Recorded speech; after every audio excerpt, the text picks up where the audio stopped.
Salut l'équipe, moi c'est Stashman, bienvenue sur cette chaîne YouTube sur laquelle on va étudier le fondamental de plusieurs projets crypto. J'ai commencé sur Instagram avec des Reels, ensuite sur TikTok sur lesquels je vous propose l'analyse fondamentale la plus pertinente possible sur les différents projets crypto que vous me donnez. En fait, depuis plus de 2 ans, ma passion c'est de lire des white papers. J'invente rien. Et de vous partager en fait derrière, de vous faire un résumé des différents white papers, de vous donner mon opinion, à savoir sur les différents projets crypto-monnaies. C'est pour ça, reste bien sur cette vidéo, car aujourd'hui, on va analyser le fondamental du projet crypto-monnaie Zenic Saphir.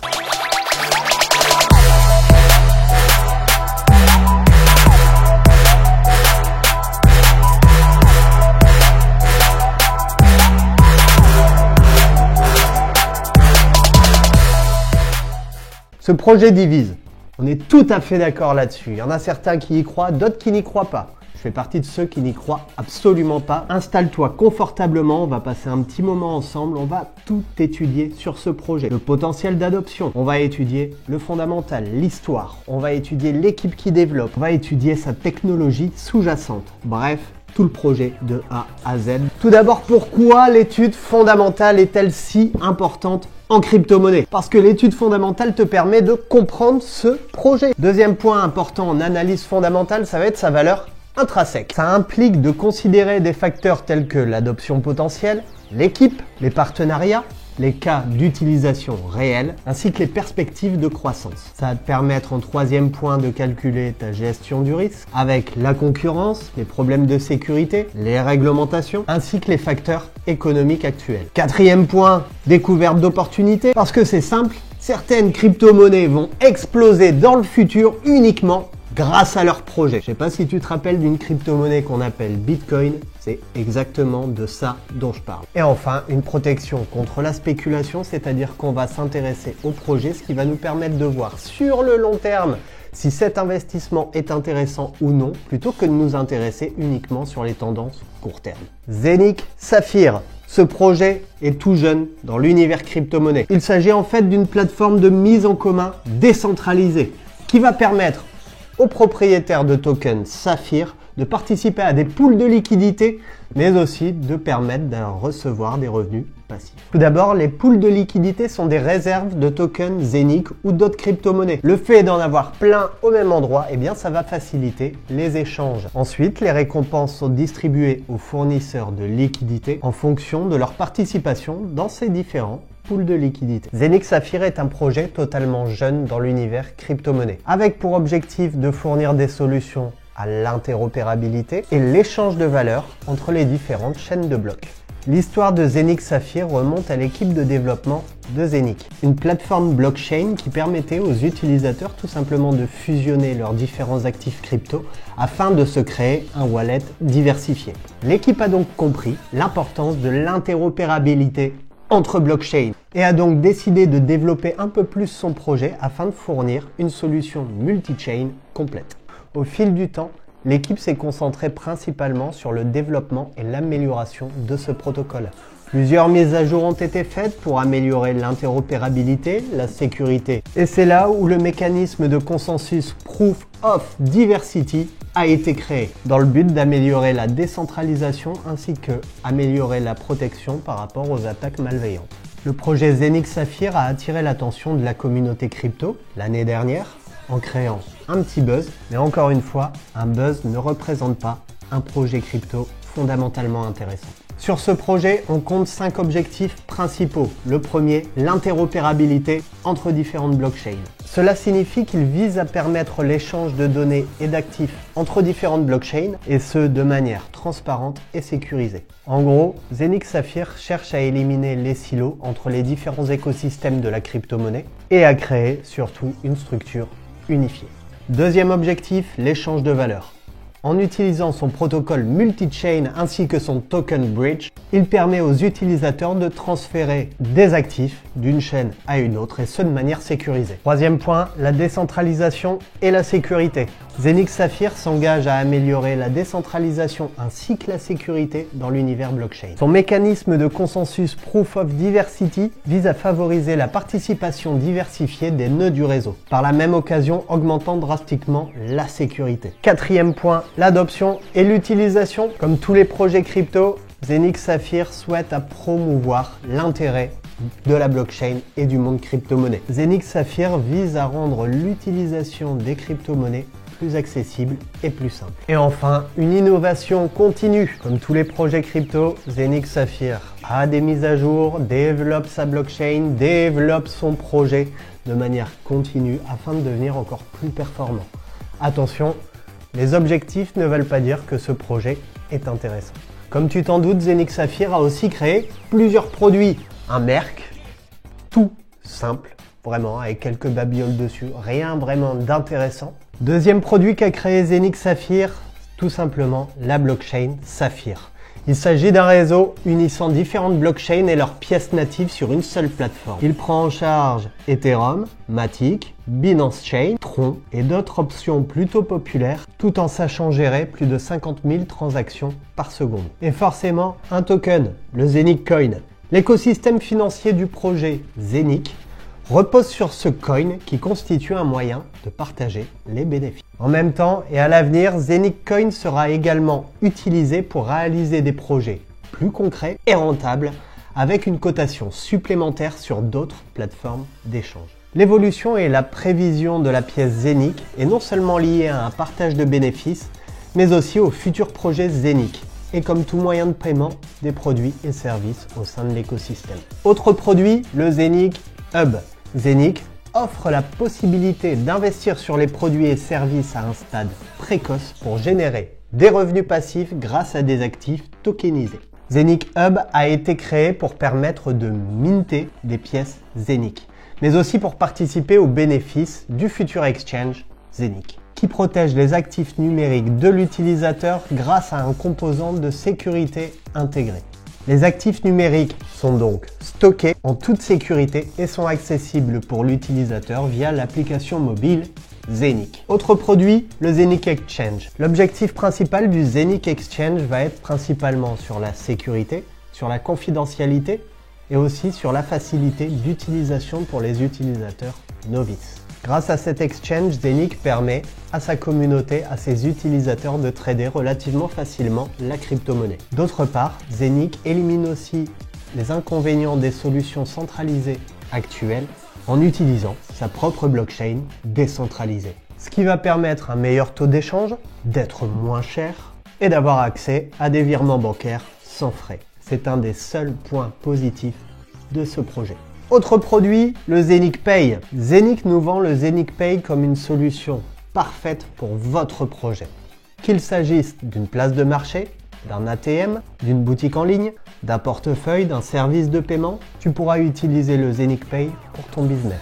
Et enfin, dernier produit, le Zenic Wallet.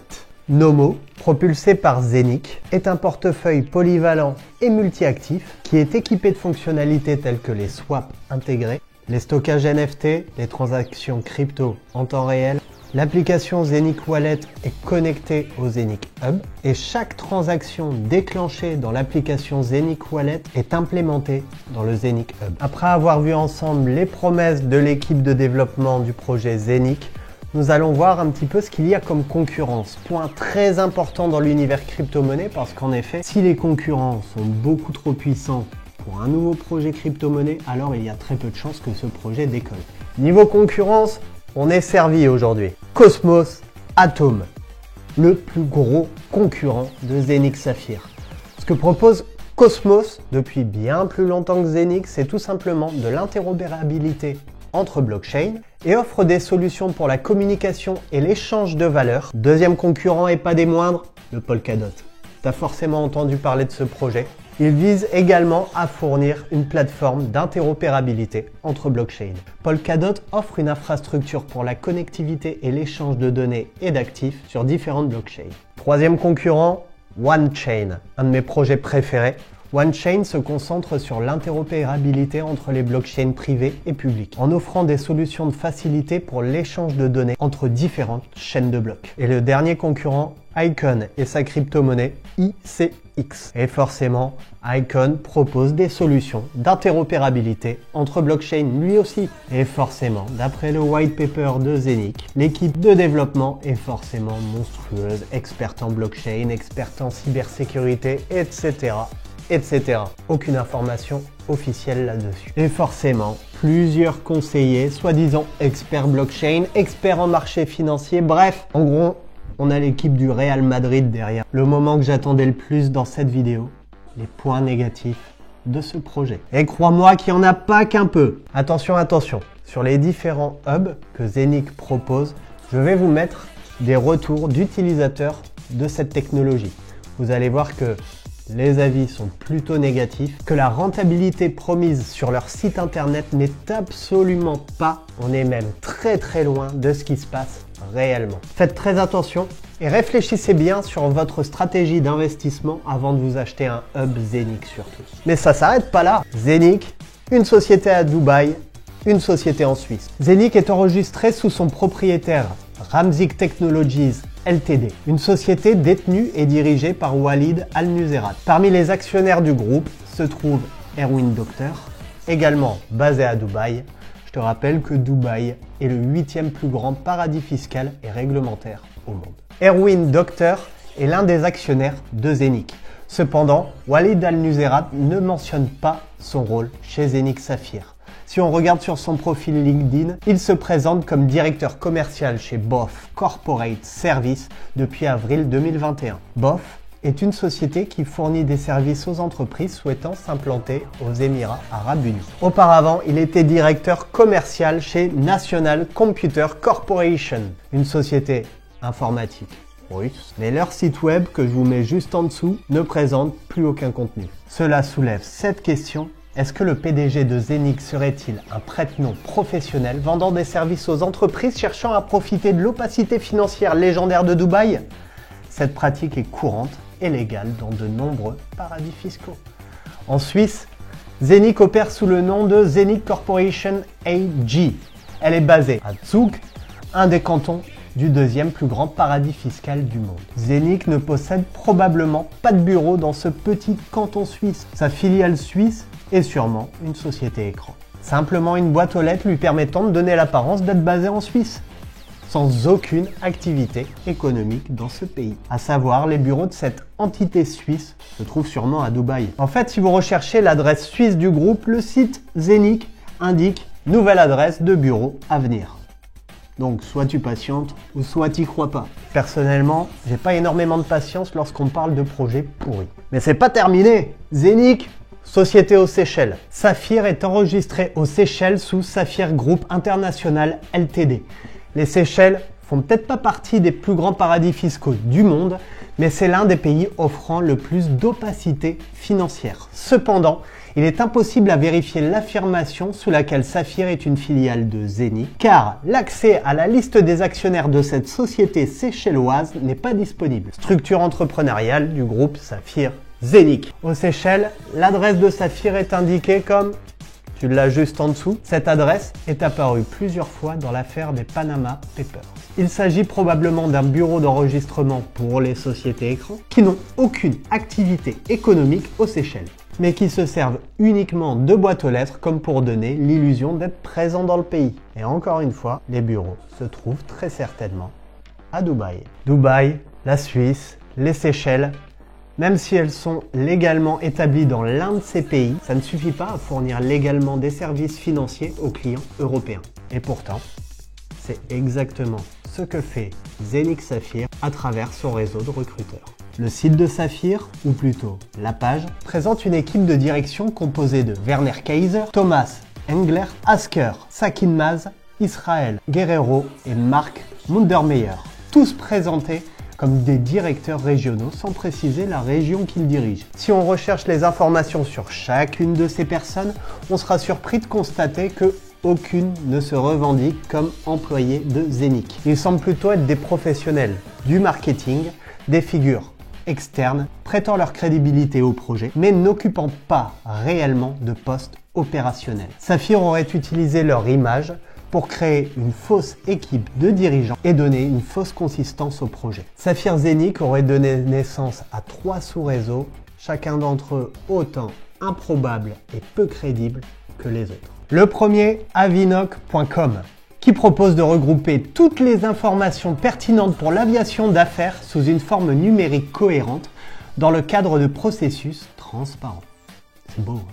Des informations telles que les prévisions météorologiques, les données de vol, les données sur les passagers, ainsi que sur le prix du carburant. Une offre assez vague, proposée par une simple page internet dont les propriétaires sont impossibles à identifier et gérée par une société à Hong Kong. Deuxième site internet, turpan.io. Il propose d'investir dans la reforestation de la forêt amazonienne grâce à la blockchain. Sûrement liée à forestogreen.com. Elle serait basée à Philadelphie aux États-Unis. Et enfin, dernier site internet, ifibre.com. Propose des articles de literie révolutionnaires. La blockchain mène à tout. Ce site appartiendrait à une société autrichienne, Hipov GmbH. Pour résumer, aujourd'hui, le risque le plus gros d'un investisseur, c'est de perdre ses fonds. Et la plupart des sociétés ouvertes à Dubaï ont prouvé qu'elles étaient toutes des scams. Toutes des scams. Le fait d'avoir en plus des sociétés écrans aux Seychelles, le fait d'avoir des sites internet, des projets de seconde main derrière avec la reforestation, etc. Bref, tout ça, ça me semble être du bullshit complet au niveau fondamental. Continuons sur le fondamental, on va voir plusieurs points. La demande et l'offre, l'adoption et l'utilisation réelle, les actualités et les événements, la réglementation, ainsi que le sentiment du marché. Concernant la demande et l'offre, lorsqu'on regarde le graphique du Zenic, on remarque qu'il n'y a pas énormément de variations de prix. Pourquoi? Si on était sur un projet fondamentalement puissant, qui offre une solution au monde crypto-monnaie d'aujourd'hui, qui offrirait des solutions réelles à la blockchain actuelle, je te dirais ok. Sauf que là, c'est absolument pas le cas. Si on était sur un projet puissant, intelligent, bien construit, sécurisé, crois-moi qu'il y aurait énormément de gros investisseurs qui se seraient placés sur ce projet. Le fait de ne voir que très peu de variations de prix, lorsqu'on regarde la capitalisation boursière, lorsqu'on même s'attarde un petit peu sur l'étude graphique, on va voir ça avec Elsa juste après. Réponse très très simple, aucun investisseur sérieux, on peut dire une baleine, ne va poser un seul centime sur ce projet. Parce que ce projet, c'est de la merde. C'est aussi simple que ça. Pourquoi est-ce que le Bitcoin aujourd'hui, qui elle est la première crypto-monnaie mondiale, a toujours d'énormes variations, qu'on soit en bear market, qu'on soit en bull market? Eh bien tout simplement parce que les investisseurs whale, les baleines, s'intéressent à ce projet. Parce que c'est un projet censé sur lequel investir. C'est pas un conseil en investissement. Zenic n'attire que des petits investisseurs. Et c'est pour ça qu'au niveau fondamental, c'est sûr et certain qu'on est sur un projet pourri. En termes d'adoption et d'utilisation réelle, eh bien c'est simple. L'interopérabilité entre blockchains existe déjà dans plein d'autres projets. On a vu Atom, on a vu le Polkadot, bref, plein de projets essayent déjà de solutionner l'interopérabilité entre blockchains. Le fait d'avoir déjà une concurrence bien implantée, ça sent pas bon pour le Zenic. En utilisation réelle, tu as déjà les retours tout à l'heure de tous ceux qui ont acheté des hubs, des mint hubs, et tu vois que c'est pas fameux. Leur exchange, je ne l'ai pas essayé personnellement, il a l'air plutôt simple en effet. Mais à nouveau, son utilisation réelle n'apporte aucune plus-value à l'univers crypto-monnaie. Niveau actualité et événements, eh bien actualité, le projet continue d'avancer, continue sa roadmap en sachant que les différents objectifs à atteindre sur leur roadmap sont totalement pourris. Niveau réglementation, on l'a vu, ils sont absolument pas réglo. Propose des services financiers en Europe alors que c'est interdit, plusieurs sociétés écrans, plusieurs projets de seconde zone qui ne servent absolument à rien. Bref, au niveau réglementation, on n'est pas dans le meilleur projet du monde du tout. Et au niveau du sentiment du marché, même si là nous redémarrons tout doucement le prochain bull market, eh bien on remarque bien qu'au niveau du token Zenic, ça n'avance rien. Que dalle, zéro, nada. Et en termes de technologie et développement sous-jacent, c'est pareil. Y a rien. Maintenant, si même après toutes mes mises en garde, si même après tous mes red flags, tu souhaites investir quand même dans ce projet Zenic, il va y avoir plusieurs façons de le faire. Premièrement, en achetant leurs conneries de Zenic, Hub, Minting, etc. Comme tu l'as vu tout à l'heure, les résultats sont mauvais. La crypto-monnaie ne décolle pas, le minting n'atteint pas le nombre de tokens avancés par la plateforme. Pour résumer le tout, ça pue du cul. Maintenant, pour investir dans l'écosystème Zenic, il va y avoir plusieurs manières de le faire. Tu vas pouvoir investir dans un Saphir Minting Hub. C'est un processeur matériel qui est entretenu et maintenu à la demande du client dans le cadre de ce qu'on appelle le monnayage interne. Pour un prix de 1499 €, tu vas avoir ton Saphir Minting Hub, la création de ton espace professionnel Saphir et coaching et mentoring pour bien débuter votre Minting Zenic. Pour 2950 €, tu vas avoir le Saphir Minting Farm. C'est créer sa propre ferme de minage professionnelle. On dispose de plusieurs matériels, full masternode, qui sont entretenus et maintenus à la demande du client dans le cadre de ce qu'on appelle le monnayage interne. Les pièces frappées sont librement disponibles pour le client.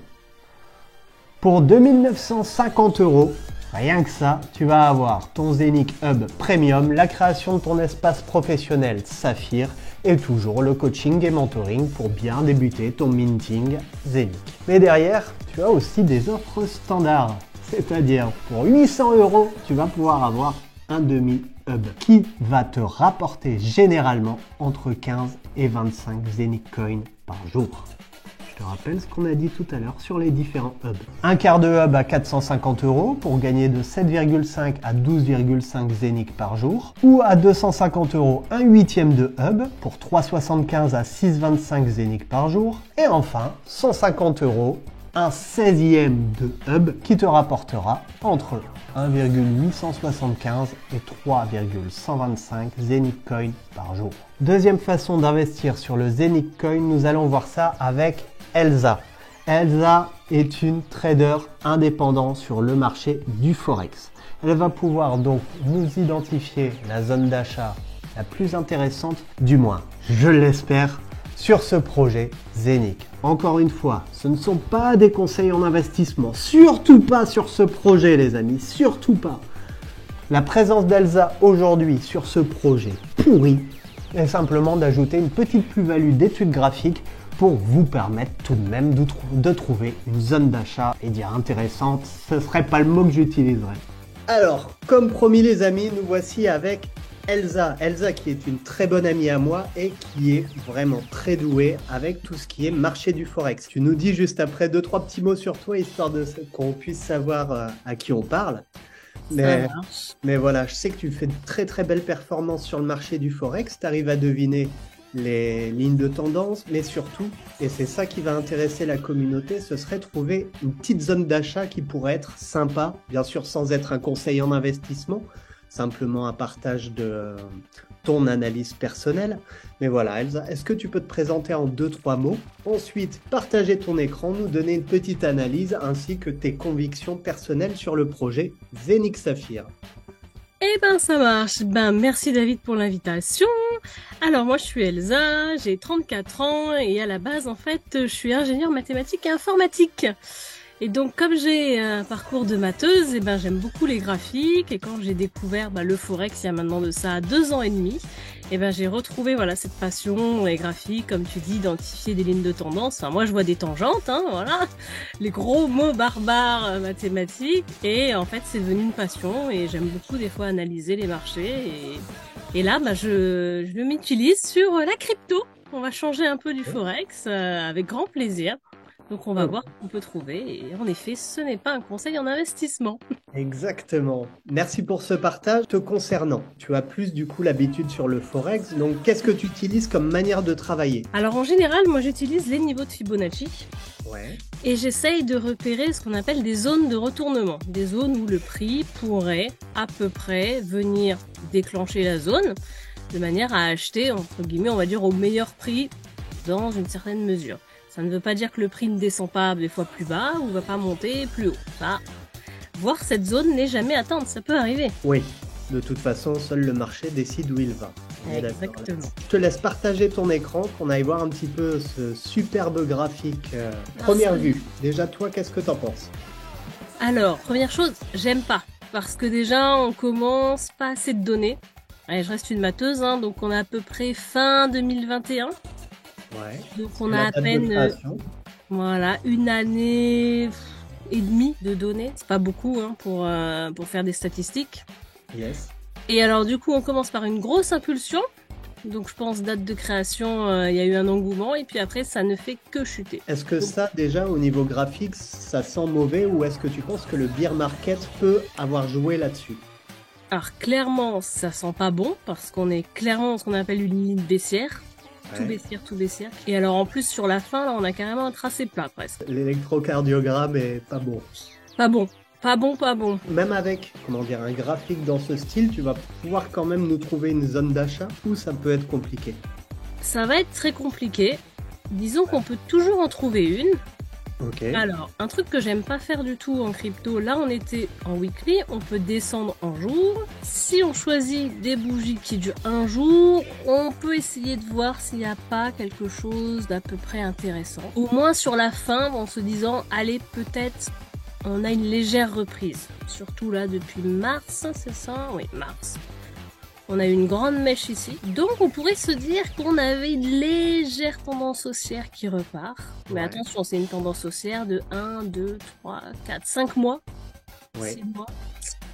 Je suis pas sûre qu'on va arriver à trouver quelque chose. Déjà, cette grande bougie qui est allée toucher pas la TH mais les 0,65, comment est-ce que ça peut se faire qu'en une journée, le prix passe de 0,29 face x3 et dans la même journée rechute? Est-ce que ça peut être de la manipulation de marché? Clairement, cela c'est ce qu'on appelle un pop and dump. Hein. Il y a eu un énorme achat, il y a quelqu'un qui a acheté et qui a vendu direct. Ou en fait, c'est des petites sommes, hein, donc oui, même s'il a mis 1000 euros, et après il s'est dit ah mince, je revends, pouf. Le fameux pop and dump.